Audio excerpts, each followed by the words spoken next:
Difference of square of two terms. Distance आज हम देखते हैं जी कि हम स्क्वायर ऑफ टू टर्म्स का जब हमें डिफरेंस लेना हो तो हम किस तरह से लेंगे। ठीक है, हमारे पास एक क्वेश्चन है, एक एग्जांपल है जी हमारे पास। Let's say 105 multiply by 95। अगर हम इसको करें तो हमारे इसको मल्टीप्लाई करें दो नंबर्स को तो हमारे लिए मल्टीप्लिकेशन का एक प्रोसेस जो है वो कॉम्प्लेक्स है। हम कैलकुलेटर की मदद से बड़ी आसानी के साथ इसको कर सकते हैं। यानी 105 मल्टीप्लाई बाय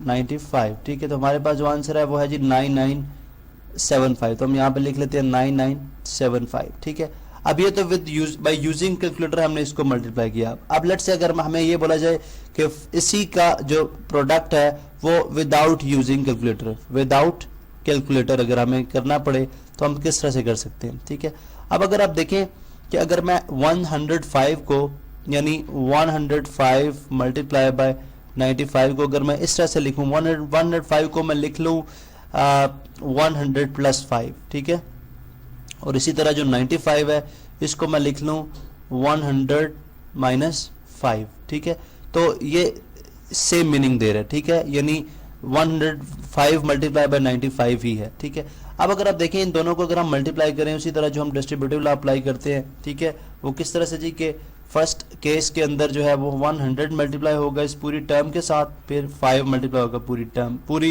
एक्सप्रेशन के साथ। ठीक है, हम करेंगे जी 100 मल्टीप्लाई बाय 100 माइनस 5।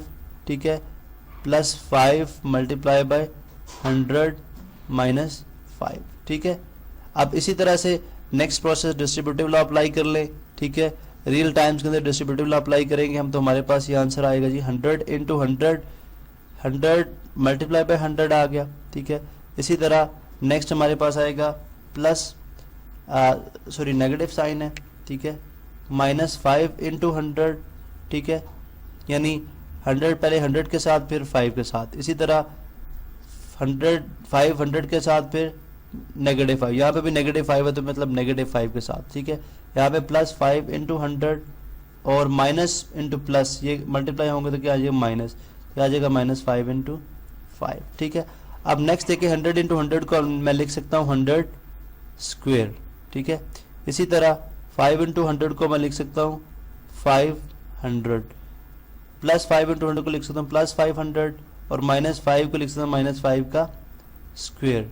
ठीक है, अब हम इनको मल्टीप्लिकेशन में क्यों नहीं लिख रहे उसका जिक्र हम, क्योंकि हम एक जनरल फार्मूला ड्राइव करने जा रहे हैं। ठीक है, plus 500 minus 500 plus 500 cancel out हो जाएगा, हमारे पास आ जाएगा 100 स्क्वेयर माइनस 5 स्क्वेयर। अब अगर आप देखें तो ये किसके इक्वल था, बेसिकली ये ऊपर से जो हमारा फार्मूला चलता आ रहा है।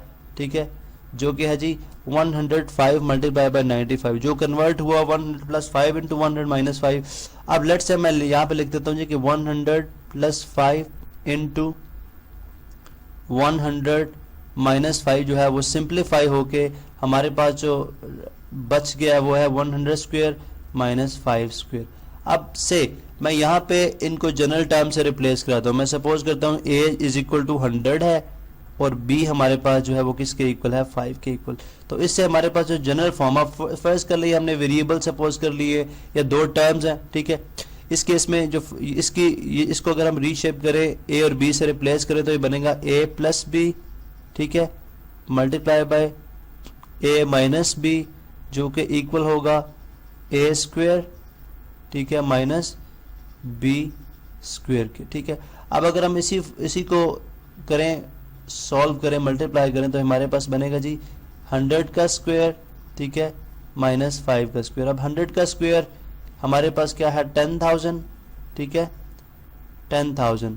ठीक है, और इसी तरह से माइनस 5 जो है वो कितना है 25। अब 10,000 में से अगर हम ये फिंगर टिप्स पे ये कैलकुलेशन कर सकते हैं, 10,000 में से 25 निकाल दे तो हमारे पास बच जाएगा 9975 जो कि एग्जैक्टली सेम आंसर है जो हमने ऊपर कैलकुलेटर पे किया था। जैसे यहाँ पे अगर आप देखें तो 9975 विद कैलकुलेटर है और विदाउट यूजिंग कैलकुलेटर हमारे पास जो आंसर आया है, ठीक है, शॉर्ट फॉर्म से, शॉर्ट हैंड फार्मूले से, वो भी 9975 है। तो इसका मतलब है हमारे पास यहाँ पे ये फार्मूला जो जिस शेप में आ रहा है, जिसको हम कह रहे हैं जी कि जिस फार्मूले को हमने नाम दिया है कि difference of square of two terms का, ठीक है, उसकी मदद से हम इसी तरह के और भी सवाल बड़ी आसानी के साथ हल कर सकते हैं, जिसमें हमें ये समझ आती है कि जब a प्लस बी और a माइनस बी की फॉर्म में या इस हालत में जब नंबर्स आपस में या टर्म्स आपस में मल्टीप्लाई होती हैं तो हम सिंपली क्या करते हैं, फर्स्ट टर्म का स्क्वायर लेते हैं और उसमें से हम सब्ट्रैक्ट करा देते हैं सेकंड टर्म का स्क्वायर, ठीक है, और हमारे पास बड़ी आसानी के साथ वो जवाब आ जाता है।